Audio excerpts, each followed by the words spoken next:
Hi, everyone. Welcome back to the podcast. Again, it's Freddie, and this is my dad. Hi, everyone. So today we are still in the midst of what is happening in LA, which is the massive outbreaks of fire, which are still struggling to be contained.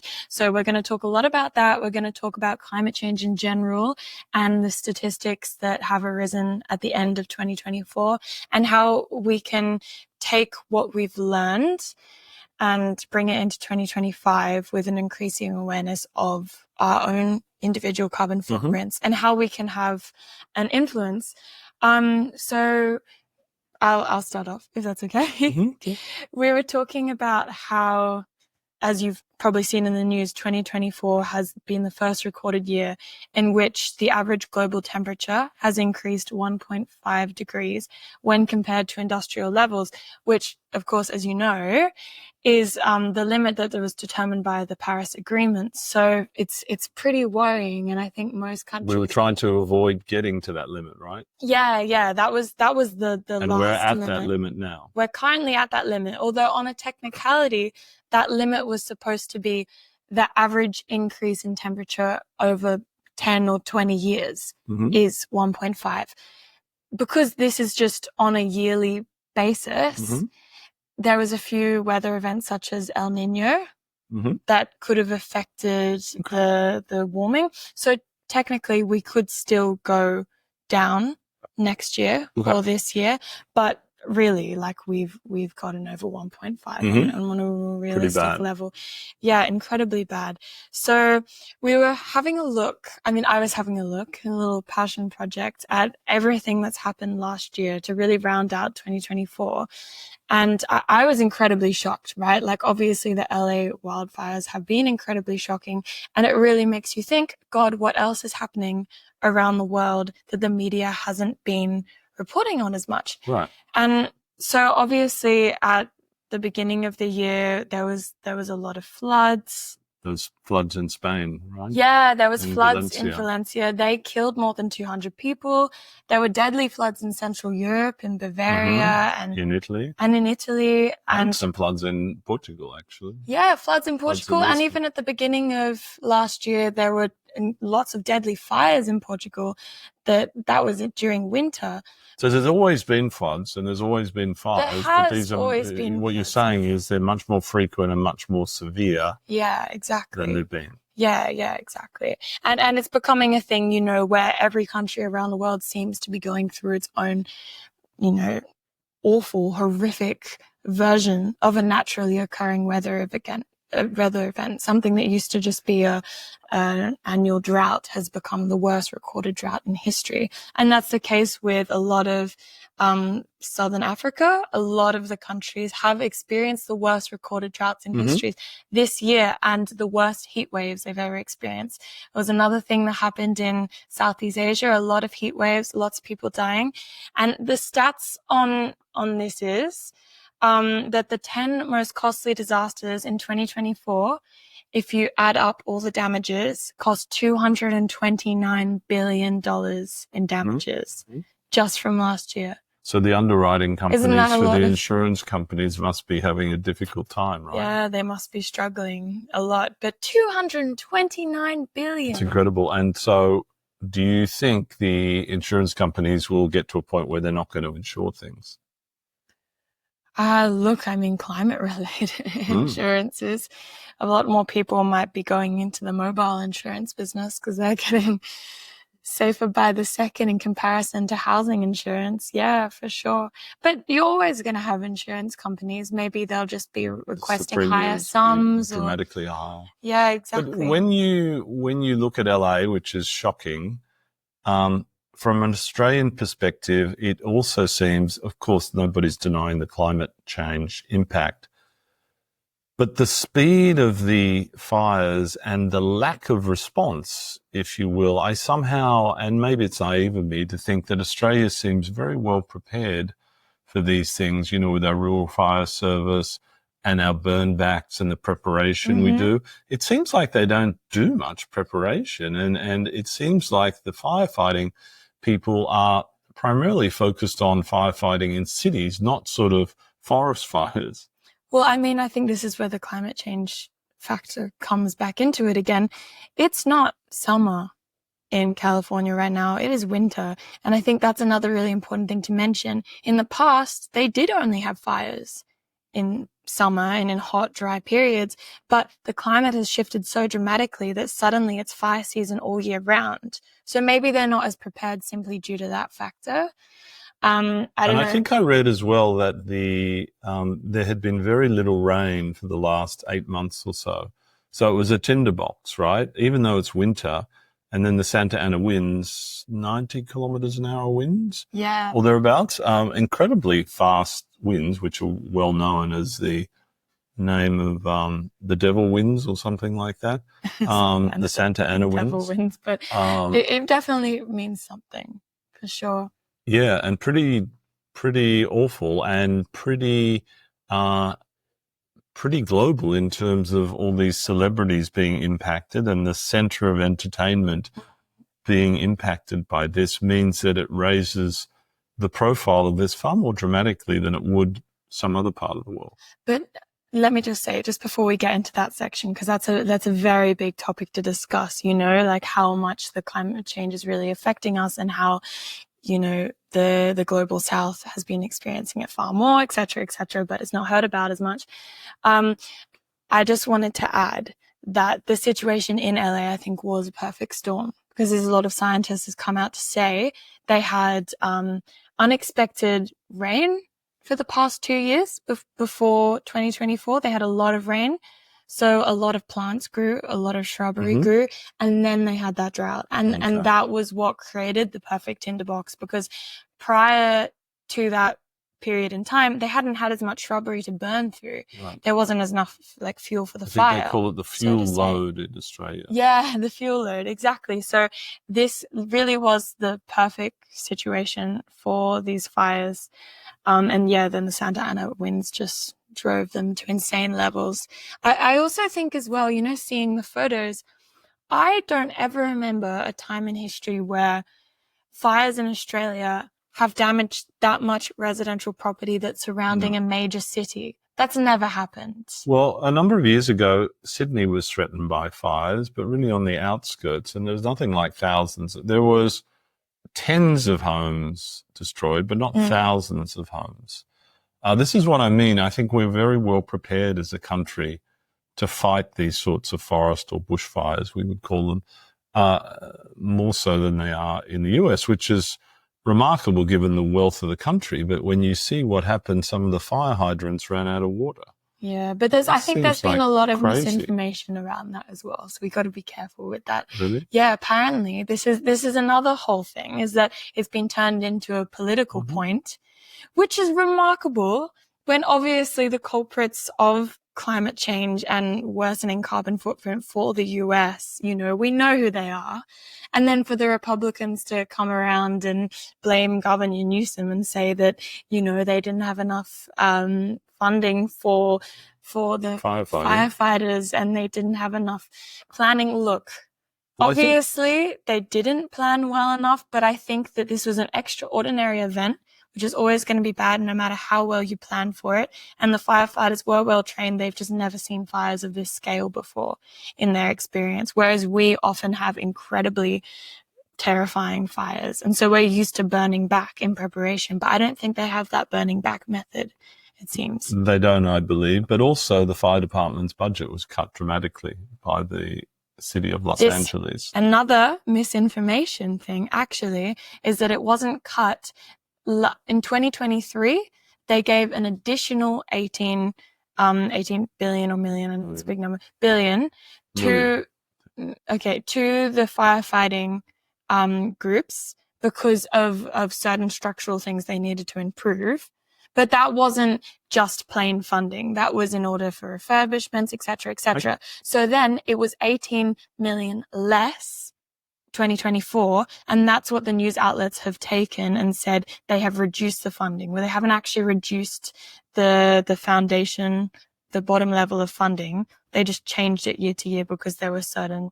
Okay, but it's happened on Gavin Newsom's watch and the mayor of Los Angeles' watch. Yeah. They're in charge. So they're open to criticism, right? Because when these things So happen, open and to you can always say, yes, it's because of climate change, et cetera, et cetera. I get that. I don't disagree with it, but they're responsible at this point in time in people's minds, right? Longer term, the federal government, Biden / Trump soon, will be held responsible. But at the moment, in people's minds, but also it's not something, the travesty of thousands of people losing their homes is not something a president-elect should turn to and say, this is all your fault, and make it into a political point. When people are Agreed. losing their livelihoods, and when obviously this has happened all around the world, the fact that even in Los Angeles, you know, one of the most aspired to, you know, places wealthiest cities, wealthiest cities in the the world. beacon of hope. Yeah, the beacon of hope, the city of angels, when that is under such threat and he still treats it with such disdain as he would most of the world, I don't know, it seems quite horrific to me. But yeah, obviously. Pretty consistent. Yeah, consistent. But you always hope that there's going to be someone waiting to change the game a bit. And so you wanted to talk. So predictable. You wanted to talk about the fact that there'd been a lot of celebrities impacted. Yeah, I did. I mean, well, do you have anything to start with on that? Yes, I just think it raises the profile of this whole thing when famous people have their houses burned down, etc. And, you know, it may raise the spectre of the importance of action on climate change in a greater way than has happened in the past, simply because of that intersection of celebrity and I mean, if this is not the turning point for people to get their act together and do something about climate, what will be? Do you know what I mean? An attack on one of the supposedly greatest cities on earth with people who are valued so highly in the public mind. If this does not make people change their minds about things, really, don't you think what will? And I saw this quote on social media, which actually chilled me to my bones. It was, the climate change, the way we'll experience the climate emergency is through a series of videos and reels and TikToks we see on our phone getting closer and closer to where we live until we're the ones filming those TikToks and uploading them. And that is a terrifying thing. It feels so far away until it really is right in front of you. And I think because there's so many famous like voices who live in LA, they've been speaking out about this, shocked. Suddenly it's in their backyard. And maybe that will raise the profile of it in the eyes of the world. I mean, there's certainly been a lot of articles put out by all the relevant media sites in the past few days talking about it and how, you know, we really have to start playing a bigger part. So we're gonna see what happens. It'll be fascinating whether people get more serious about climate or they just say, if the skeptic in me says, you know, they just say that, you know, we should have been better prepared. The firefighting equipment wasn't correct. The water supply to the hydrants wasn't sufficient. There wasn't enough investment. That's the counter argument that may well be made, right? Yeah, and thus setting up Gavin Newsom and the mayor of Los Angeles as the fall people. Yeah, but that's so unfortunate as well because they're using this one example of the LA fires. That's politics. When I know that's politics, but then you look at the rest of the world and you see the death tolls in almost every country, like in all the countries where big disasters happened last year of over 200 people. And that's just the recorded numbers, right? The real numbers are estimated to be much, much higher. So 2,000 people was the amount of people who have died from climate related emergencies last year. And so who knows what the real number is? If 2,000 is what was declared to the media, yeah, no doubt. Probably at least 10,000. Much higher than that. Yeah, and then you think of the migration that's going to be happening, the amount of climate refugees. They're going to start looking for new homes because we've almost reached that tipping point, and at that point, where else are we going to go? Agreed. Yeah, so we'll have lots of Pacific Islanders in Australia. Yeah, Yeah, until we get burned to the ground by some more extreme weather events ourselves. But yeah, so it's really a lot to think about. And I think it's what's been on all of our minds. So we were also discussing how to go into 2025, right? And how to redirect our own personal lives to have less of a carbon footprint. And I was wondering, are there any investments, like opportunities you think are good for people to take if they want to make an impact that's not going to hurt Well, their I think pocket? people should look at their portfolios and work out whether it is being invested in carbon neutral or carbon negative projects. I mean, you should look at that. I mean, if you're investing in fossil fuel companies through your superannuation funds, that's not a good idea. And, you know, the move to electric vehicles, and in Australia, the investment in solar and at some point in batteries, all those sorts of things are the impacts you can make in a small way, but it all adds up. Those many drops add to a flow and add to a river. Yeah, exactly. No, I agree. And unfortunately, you know, the political situation around the world is so dire at the moment. And it seems every day a new autocratic leader is put into government. So we really have to look at ourselves and think, what can we do to make a difference? And even just talking about it with your friends more, I think that the conversation of climate change has really gone off the table. Wouldn't you agree? It has. At dinner parties even, or at little chats after school at the school gates for you guys. No, it absolutely has. And, you know, the political changes happening in the last week, Justin Trudeau has announced he'll be stepping down, and once a new leader is appointed, which is clear. He's had an amazing run, but he's super unpopular in the US now. And it didn't help that Trump suggested Canada should become the 51st state of the US.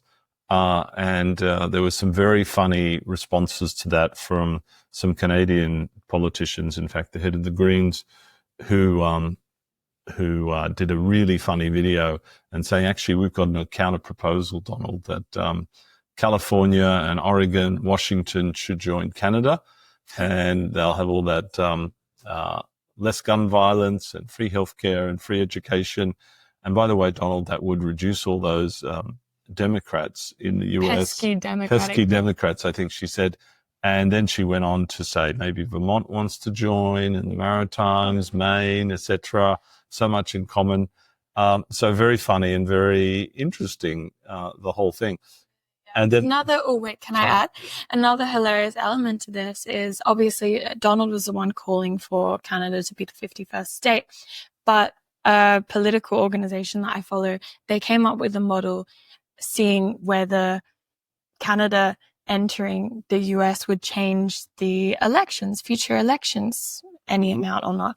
And they came out with a model that basically the Democrats would only have to win one swing state in future elections because Canada pre-polled as majority voting for Kamala Harris and voting for the Democratic candidate. So essentially an entire country made up of Democrats is what this organization found, and that the Republican Party would then need to win 5 swing states, all 5 swing states, in order to win future elections. So it's a funny thing. You think about, okay, let's see if this actually happened. Let's see if they actually joined. Would it benefit Donald Trump?